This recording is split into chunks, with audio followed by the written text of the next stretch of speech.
prefer to do. Okay, perfect. Okay.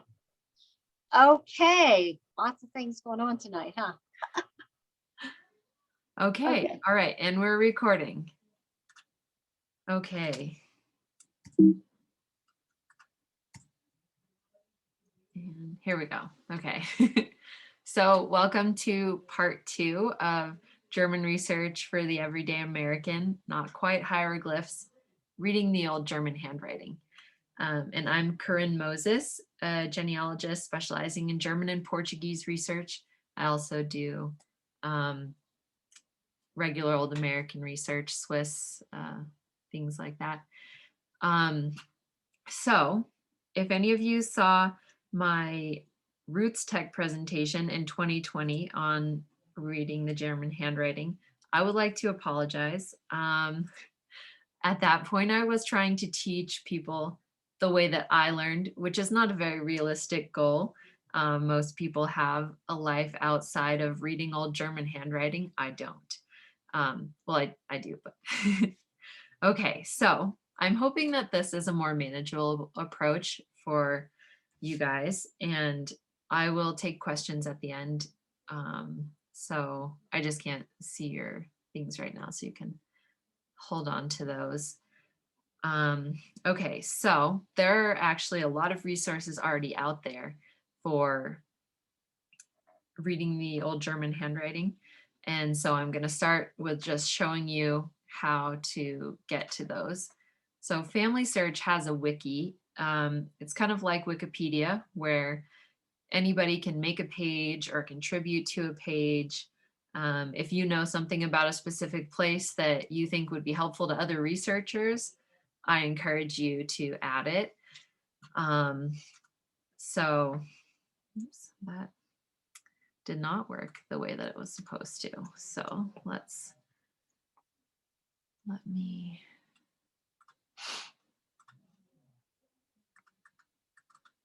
I would like to go to this one.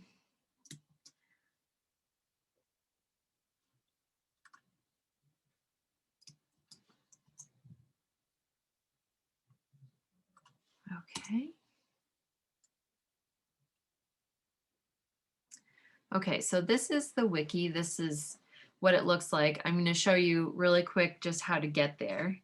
So if you come to the Family Search page, there are a bunch of different ways you can search. This is under Research Wiki. And then you can type in whatever you're looking for, in this case, German handwriting. And then the actual page is called Germany handwriting. Okay, so if you're here, you're probably aware that most of the genealogical records that we look at are using a different alphabet. Right now we use the Latin alphabet, but in Germany, even as late as World War II, some records were kept in the old German handwriting. And there were some different alphabets at different times, but they're all quite similar.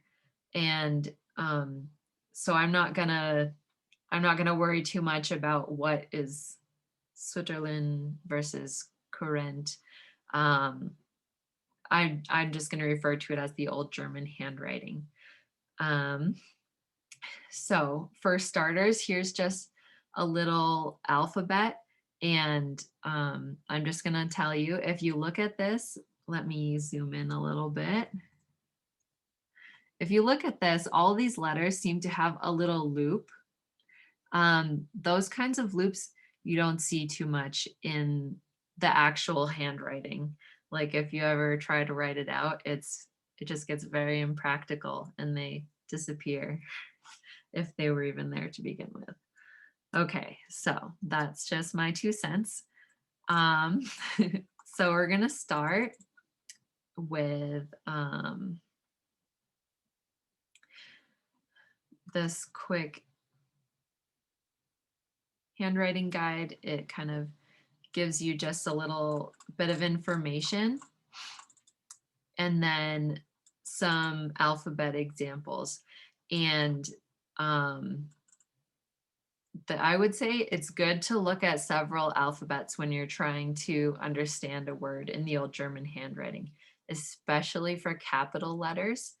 Um, I see the most variation in capital letters, just as far as like things that I didn't expect to see when I look at an alphabet like this. Um, okay, so yes, it's good to look at a lot of handwriting. The type is a little more routine and consistent than the handwriting. The handwriting, it's just like if you ask every one of us to write one phrase, it's going to look pretty different, but the structure is generally the same.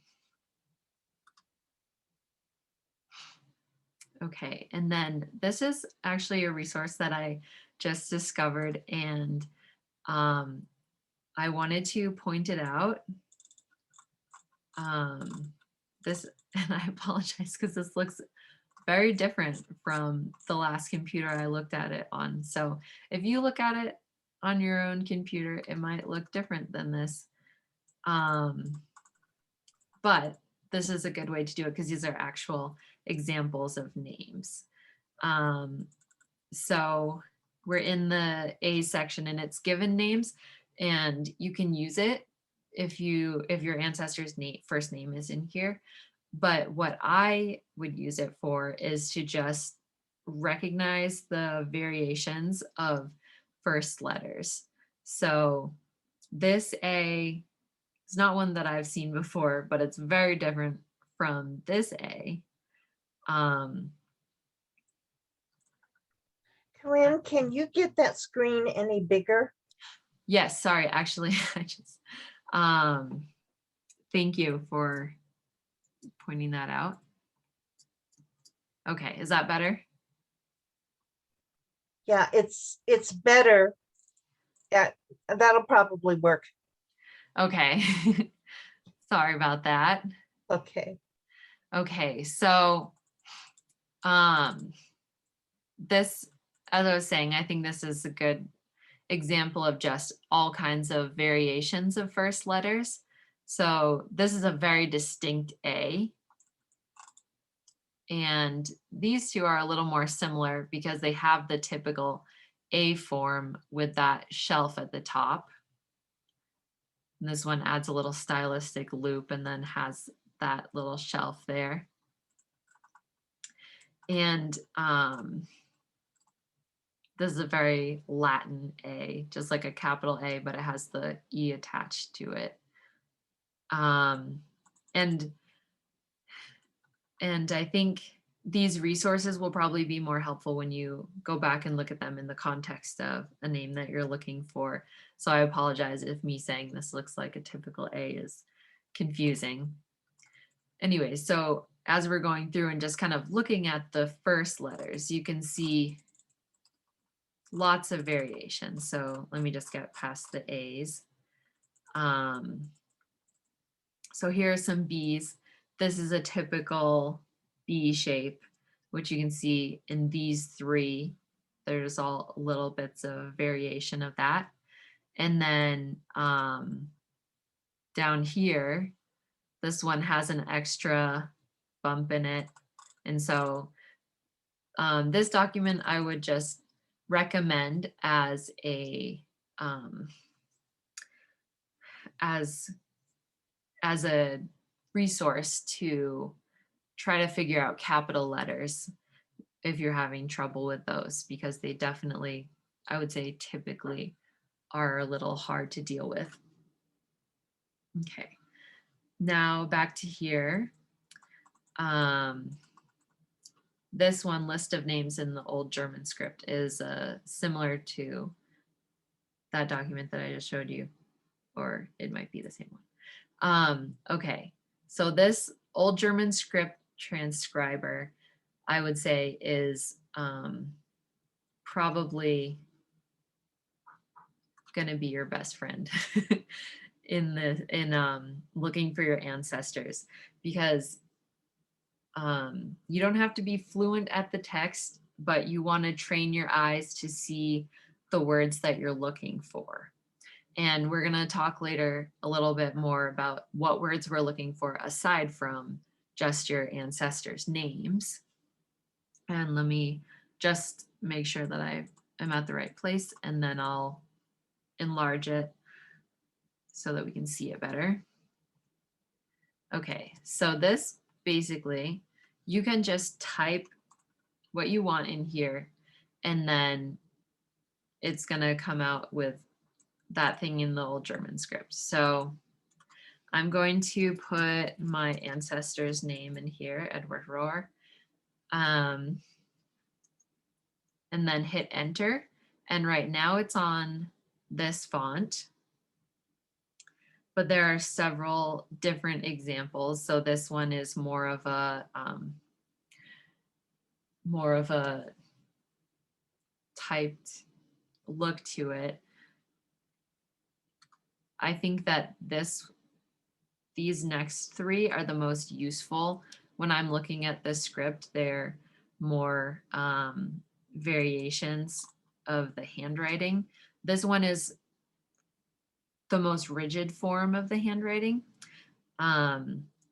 This, I think, helps to really show what the letters are supposed to look like if they're written perfectly according to the textbook. And then down here, there's, it's a little fairy tale written in the script, which if you can read German is helpful to distinguish the letters. If you can't read German, then you could have an alphabet up next to you and just kind of pick out what the letters are. E, S, W, A, R, just if you want to practice a little bit. And then if you go to the next handwritings, they show kind of different variations. And I think this one is probably more, I think I see this style of handwriting a lot where it's pretty true to the hard form, but it's a lot softer with its points, I guess I would say. Like in this one, or sorry, this one we see a lot of very strong corners in the letters. But in reality, when you start writing, just like with our cursive, it flows a lot more. Okay, so that's the script generator. And then there are a bunch of handouts that are very helpful. This one's another alphabet list. The German genealogical word list, it'll give you the keywords. Just show it real quick. Gives you kind of the keywords that you'll be looking for in your, sorry, Jenny's gone away. In a document. So the English here, birth, and this is very helpful because you do see like all of these variations, Geburten, Geburtsregister, Geborene, geboren. You'll see all of those, especially for birth and burial and marriage. There are a lot of different words that they use. And so it's good to be aware, like marriage, there are several. All of these are used very commonly. So it's good to have these resources that you can pull up while you're looking at your records. So you can orient yourself a little bit. And okay. So that's all I wanted to show from there. We'll take it back to the PowerPoint. When you're reading words, and I apologize, I wanted to have more of the font in this presentation, but I don't have a German font downloaded on this computer, so I couldn't use it. I'm going to talk about how the letters are formed here and how it will help you to better better distinguish which letters when the words get a little fuzzy. So, and let me put that back on present so that it's bigger. Hopefully you can see that a little better. Okay, so I put here kind of like your old school when you start learning to write your letters in kindergarten and they give you that lined paper. That's what we need to imagine when we're working with the German script, because just like any handwriting, you want to sometimes rule out possibilities when you're trying to read it. So I've put together some letter groups of these letters, sorry, ENRAOU. These are, they're all between the baseline and the middle line, and they all have a similar form or enough similarities that they can sometimes be easily confused. And so that this can kind of help you to narrow down. When you're looking at a letter, you don't know what it is. Is it between the middle and the baseline? Well, let's look at these letters. And then we're definitely not going to be looking at a B or any of these letters just because of the placement. And just keep in mind, you have to imagine those lines on your page, and it's not always perfect because most of the time there are no lines at all on the page. So these tall letters, B, L, T, D, and K, they're going to take up this space, and they rarely go below. Sometimes it can get a little sloppy, but generally they're in this space. The lower letters that occupy the space from the middle line to and go below the baseline are G, J, P, Q, sometimes X, Y, and Z. And then the longest letters are S, H, and F. And these are just lowercase letters because capital letters are different. But an S is gonna start at the baseline, go all the way to the top, down to the bottom, and then back up to the middle or connect in with the next letter. H is similar, but it actually has a loop on the top and the bottom. And sometimes those loops get a little squished and it can be hard to distinguish it from the S, but generally if you see the loops, then it's an H, and the S is almost just like a stick. The F has a curve and a cross on it, and the cross is usually around the baseline, sometimes higher up. And these, it might seem a little bit of a tedious detail, but actually my husband was learning the old German alphabet, and he asked me to put this together so that he, when he is looking at something, he can have some possibilities to narrow out to help him to determine the words. And this is a technique that I use a lot, just ruling out what it can't be and what it could be to be able to put the words together. Okay, so now I'm going to show you some examples, and I hope that these are clear enough. I looked at them before. I didn't take into consideration that my monitor might be quite a bit bigger than the one that you're using. ST is a very common letter combination.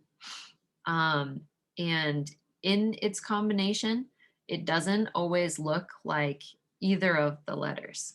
So this here is a capital S connected to a T, and it actually looks very similar to a capital N, the combination. A capital N would just come out here a little more before it goes down, but we can distinguish it from the capital N because the T is crossed here.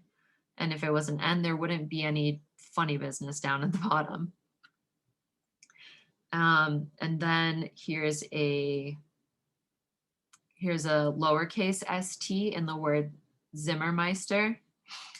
And so we see that big, long stick of an S. And that's a weird way to put it, but I just think that if you see a stick in the middle of a word, it's probably an S. So that it connects here where our baseline would be, goes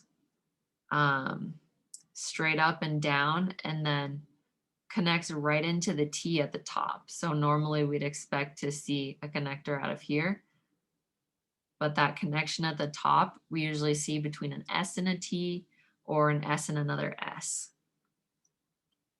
So that is a unique thing that occurs quite commonly. Okay, and this one, I'm sorry, this one is a bit blurry. But I wanted to point out the CH combination, because if we're looking at this right here, it almost looks just like a fancy capital G. And I've seen CHs that are a bit more boxy on the top and they look like a TH. So with this one, when I got to it, I had to look at the rest of the name to know that it was Christian, so Christian. And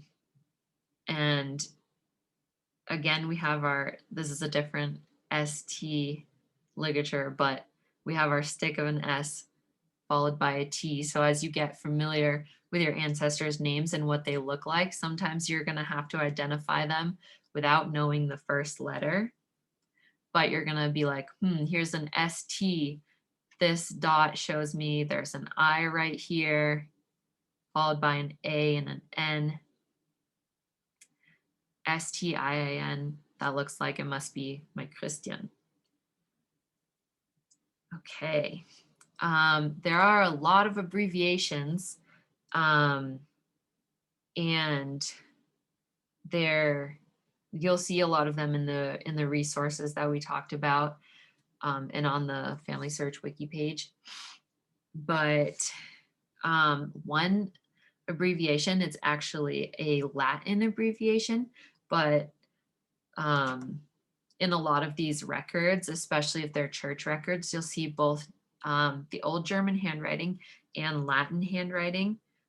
And so these kind of abbreviations that are typical of Latin get pulled over into the German because the people who are writing are using both Latin and German. So the lines kind of blur at some points. So this word is Zimmermeister. And and so the abbreviation is to have a line over an M and to leave another one out. And this also happens with N's, M as in monkey and N as in night. So that's a common abbreviation that you might see. And then here I just circled this because it's a nice example of two T's right next to each other. But sometimes the crosses on the T's are almost at the bottom line instead of the midline. And that, I think it's pretty typical, just something to be aware of. Okay, so like I said, there's a lot of sometimes blurry lines with the German and Latin handwriting. One thing that is excellent for us when we're looking for our ancestors is that in church records, people's names are often written in the Latin handwriting. So if you look through, let's just look at this one first because it's bigger. So it starts which is on the 10th of April, and April 10th is right there. We can read it wonderfully. And then it goes into a lot in the German handwriting, but we can see that we're talking about Ernst Constantin. So, and then his mother, Christiane Louise. So sorry, his wife. So this is one thing that's really helpful, is that a lot of times the names are actually written in Latin. So the subject of this record is Marie Sophia. The line is in the way. Roland, and Johann Samuel Groner. So sometimes it's going to be easier to see what we need than other times. And if there are any Latin words, they're almost always written in the Latin handwriting. So copuliert is the Latin word for married. And that one is another one that kind of just pops out because it's in a handwriting that we're familiar with. So you always want to be aware of that. And sometimes if you're looking at it a long time, you might be trying to read Latin handwriting as old German handwriting. So just keep that in mind, that you might see both of them in the same document. Okay, and when we're looking for information, most records are, most of the time we're not going to probably be reading a letter or a journal or something that's very irregular, but we're going to be reading records kept by a civil registry or a church, and they are writing tons of records and they mostly write them the same. So this here is another beautiful example of an ST, which is less distinct, but it's definitely a good example of an ST. This word is Starb, STARB, and it means died. So this is giving the date, and saying somebody died. And sometimes when you're looking at a big block of text, like these are individual lines, but sometimes in a big block of text, you want to pick out those words that will help put you somewhere within the entry.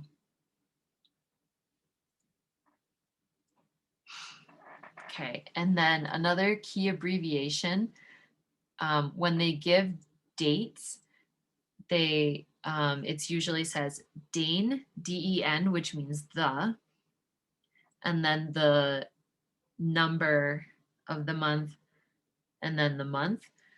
But den is very rarely actually written out, and it just kind of turns into this symbol. So the abbreviation generally is this kind of like, we're not going to finish the word, we're just gonna this is D-E-N. And as you can see, that's at the start of every entry. And this is a parish register for a church, actually the Palace Church. It's kind of cool, in a little town called Rudolstadt.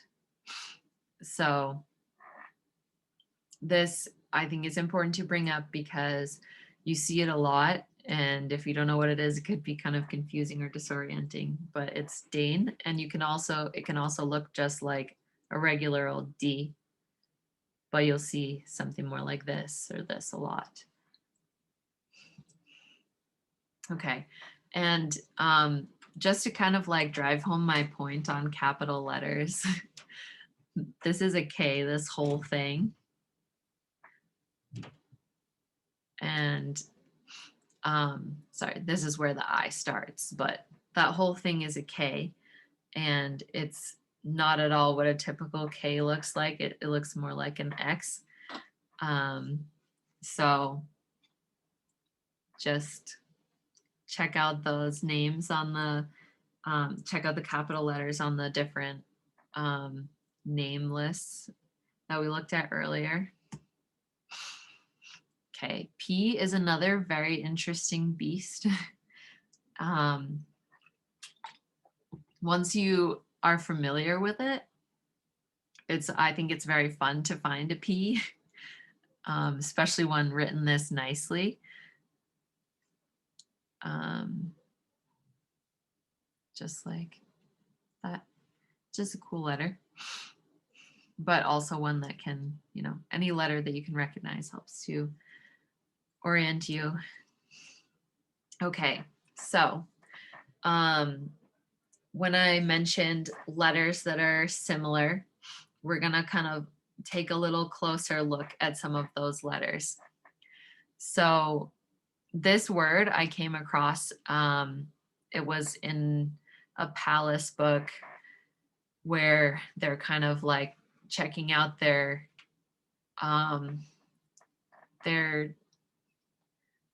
poverty situation. And so this man, he was widowed and he was having a hard time supporting his family. And he writes this kind of petition. Well, he probably said it and it was written by the scribe. Anyway, so he starts with, I'm a father of 7. I just looked at this and it took me a while to decipher this because it just looks like one continuous wave until you get here. Then we see a D. Ds are very distinct because they most usually just kind of hang up in the air. It could be near the top line or the middle, but Ds don't come back down to touch the baseline, which is what most letters do. So this is another D, and actually all of these that are just hanging up in the air, those are Ds. But before the D, we have 1, 2, 5 letters in here. So this is where our diacritical marks become very important. So a U and an N are actually identical. They're just up, down, up, down. This could be a U or an N, and without this loop, we wouldn't know which one it is. Well, if it didn't have the loop, it would be an N. But something like an I dot we're very familiar with from our own handwriting, and that can help us to locate an I when we're not quite sure. So there's one right here, one right here. But the U loop, which isn't always a curly Q like this, sometimes it's just a U. Can you guys see my mouse when I'm moving it on here? I hope so. Sorry, anyway, so a U is just, it can just be a curve or sometimes even a straight line above the letter. And so this U loop shows us there's a U here. In this case, it's the first letter. And then the next one is an N and then an M, then a U and then an N. So this is a very rare situation. There aren't that many words like this, but I just wanted to illustrate how these marks can help us. So that's the U loop. This one here is an umlaut. And the umlauted letters are A, O, and U. And putting an umlaut above a letter is the same as putting an E next to it. It changes the sound, but for writing purposes, it's the same. So that's how I found the second U, was that there was an umlaut above it, and it was not an A or an O, because an A, we would be looking for this little shelf here. So this is the whole letter of the A. and we don't see that anywhere. And there's no O, which is similar to it's actually very similar to the Latin O. Okay, and then down here, this word is armen, which means the poor, and it's spelled A R. This funny guy is an R right here. Then M E N. And two letters that I find are often hard to distinguish from one another are R and E. Because if you look at it, this E looks like it could have been an R squished together. And so that's just one thing to be aware of, is that sometimes those letters are quite easily confused. I'm sorry if this whole thing sounds like like there are just 8 trillion things to confuse. But I think it will make more sense when you have a chance to look at the alphabet alongside these examples. Okay, and then here I'm thinking that it might be just a little hard to see this. It's a bunch of examples, and I'll ask about it at the end, and if you want, we can go through it, but it's just kind of like practice reading the letters. Okay, so dates are another important thing that we have to read. And there can be a lot of variation in dates. So we're going to talk about some of the abbreviations on the next slide, but Dane, that's the funny looking D that we looked at a few slides back. And that's often before the number of the month. So the day of the month, we'll see that Dane before it. Days of the month can be written in numerals or letters. So sometimes they'll write 1-7 for 17, but sometimes they will write out 17 in letters, and that can make it a little bit more daunting. But once you learn to recognize where the date is, then becomes something that helps you to find information within a block of text. And I'll show you in a minute what I mean. So there are a lot of abbreviations for the names of the months. Sometimes it'll be January, sometimes Jan. And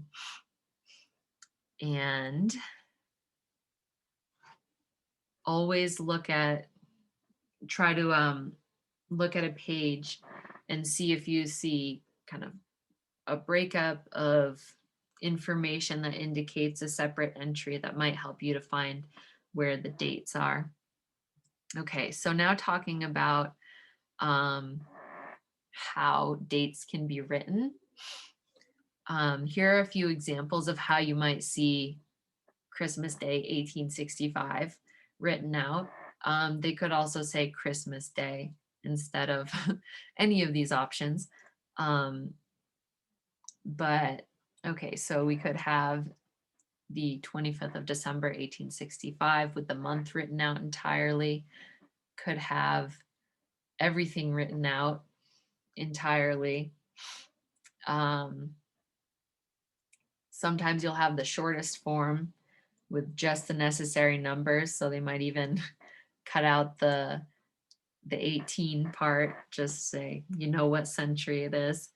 And then kind of a mixture. So I have 100 emphasized here because for me, that's one of the, if I just have a block of text for an entry, that's one of the words that I can hone in on. And it's because of the way that the H is written. So, like I said before, the H is a big loop that reaches to the top line and then all the way down below the midline. And then this whole combination with the H in the beginning and then DERT, that's kind of like a block of tall letters, makes that one that your eyes can hone in on a lot better. Like I said, I'm really sorry I don't have a font for the handwriting so you can see these right now. Okay, so this one we're not actually going to read the whole entry, but I wanted to just point out some things. And let me just take this red box away for a minute because it's kind of going to get in the way of my point. Okay, so this is some beautiful handwriting, and it's so we're just going to talk about how to approach a record. So up here at the top, we get our kind of our first navigation point. It says Trauungen, which is one of the words for marriages, and then the years that are included on this page. So marriages, 1793 to 1794. If that's not what you're looking for, then keep flipping in one direction or the other. And then this one is nicely organized and broken up with numbers. So it looks like at the top here, they didn't start their indentations yet, but here we have them numbered. This one is 2, 1 is down here. So 1, 2, 3, 4, 5, 6. It seems pretty basic, but that's actually, it's very helpful to know when one record ends and the other begins, especially if these were all left justified like it is up here. We want to see, not think that this is all one record, but that we're going to be looking for 1, 2, 3, 4, 5 different names, or 10 because they're couples, in this block of information. So the way that these particular records are organized is they start with the man's occupation. So this thing, it's here, and it's an abbreviation for Junggesell, or a journeyman. And then this one, he doesn't, I don't know, maybe he doesn't work or something, but he doesn't have any occupation, or I guess title. He doesn't have a title there. But then it starts into the groom's name. And then later on we find the bride's name. And the first time you look at it, it's difficult to find.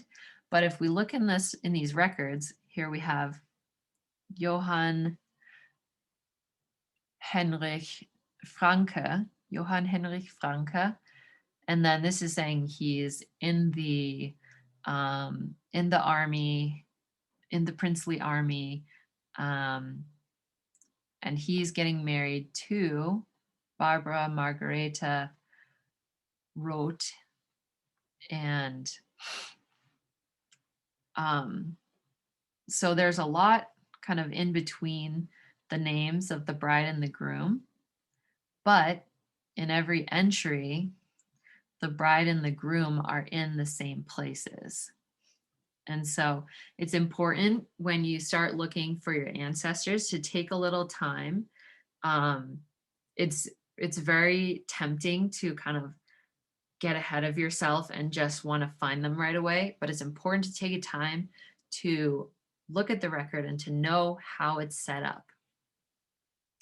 Because rather than trying to break my brain reading through this whole thing, I'm going to say, okay, I'm looking for Johann Michael Dietz. And so I'm looking for the groom. I'm like, Johann Friedrich. No, that's not him. Johann Henrich. No. Johann Georg. Oh, here's Johann Michael Dietz. So those kind of patterns are very, very helpful. And then you can also take clues um, like these. AC is an abbreviation, I believe, for anno corrente, so meaning this year. And directly before that, we have the date. So that's why you want to get to know the record. And if you are starting to look through records of your ancestors' homeland, I would be happy to go through a page with you, just on Zoom or Skype or something, and just get a feel for the record and what's the pattern. And then you'll eventually be able to figure it out on your own. And there's a lot more information in the record, but we want to start with just getting those important basics. Okay. And okay, that is the end of my PowerPoint.